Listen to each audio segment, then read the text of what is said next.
What up? This is Rama Screen, and it's time for another celeb interview. And in the anticipation of Shithouse, which arrives in theaters and on demand October 16th, I'm here talking with the star and the writer director of this film, Cooper Raiff. How you doing, Cooper?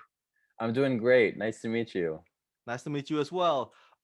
So, what is the inspiration for this story, and was it always part of the plan from the beginning for the film to be so dialogue driven? Yes, it was always going to be a very chatty movie for sure. The inspiration was just I wanted to make a movie about college and what it means to leave home and grow up, and just kind of confronting the pain of that, and just how no one prepares you for how hard it is to fall asleep those first few nights at college, and also no one prepares the parents for how hard it is to drop their kids off and leave them there. Oh yeah. I've been to college and I did live in the dorm.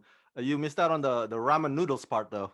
Yes, I did. I really did. Yeah, that's a very yeah. There's a lot of things I've had that so many people have mentioned. You should have put this in. You should have put this in, because there are so many things that are so specific to college life that I glossed over for sure.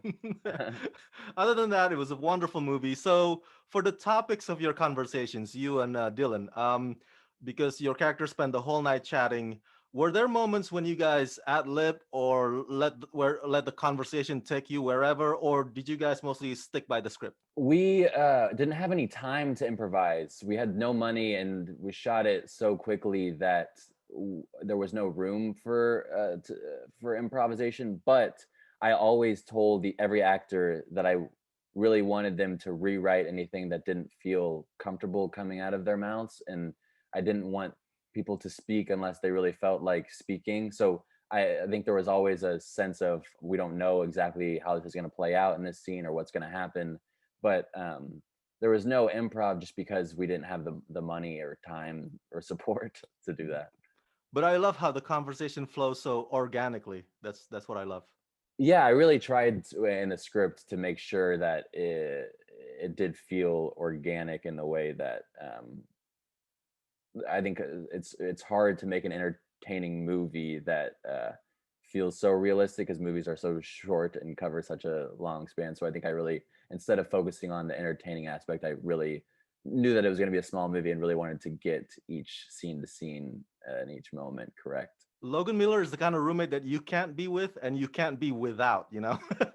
Yes. Yeah. Well, that's a great way of putting it too. I think what happens with roommates is you're in close quarters, and there's no choice but to hate them because you're so close to them, but also there's no choice but to get close to them because you're so close to them. And that's like the nature of those relationships.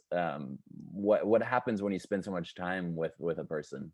Oh man, yeah, and Logan was so awesome in that role. And you and Dylan, talk to me about your process for both of you creating the chemistry between your characters. We rehearsed a lot, but also the first lunch I had with her, I was very scared because we have very different energies, and she is very uh not scary, but everything she you're on your toes with her, and it's very charged. And I think she's really exactly the personality that not only Maggie needed, but really the movie needed, because I'm someone who uh is very comfortable and can like sit back, but with Maggie and with Dylan playing Maggie, you're always feeling that charge and that chemistry, because that's just who Dylan is as an actor. So, how do you assess Alex and Maggie? Because the way I see it is they're not compatible. And Right. is Alex what you would consider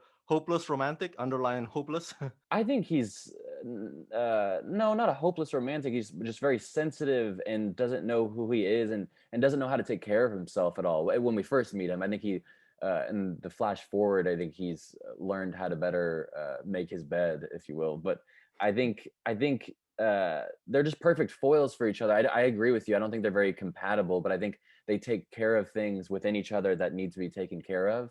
And I think Alex is someone who had that safety net for 18 years. And I think Maggie didn't have that safety net. So she's very mature and like grew up really fast in a way that Alex is very stunted because he had that safety net and is without it for the first time in college. So that night they spend together, I think they both really need it, and I think that they both really want to have it because they're very intrigued by each other, and because their perspectives on life are so opposite, and like the way they're raised was is just polar opposite. So is that what you want the couples out there to take away from the themes of Alex and Maggie? Yeah, but I don't want to say that every year the person you marry should be someone who's totally opposite of you. I definitely don't want to say that, but I did want to say that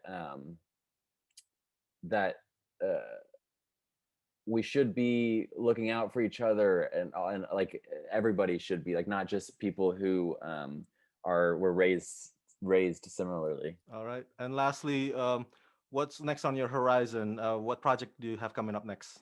Um, I have a few projects that are coming. I don't want to tell you about them because I want it to be a surprise. But I'm realizing that it's a very like lucky moment, and I'm trying to say yes to everything coming my way. All right. Everybody at home, go check out Shithouse in theaters and on demand October 16th.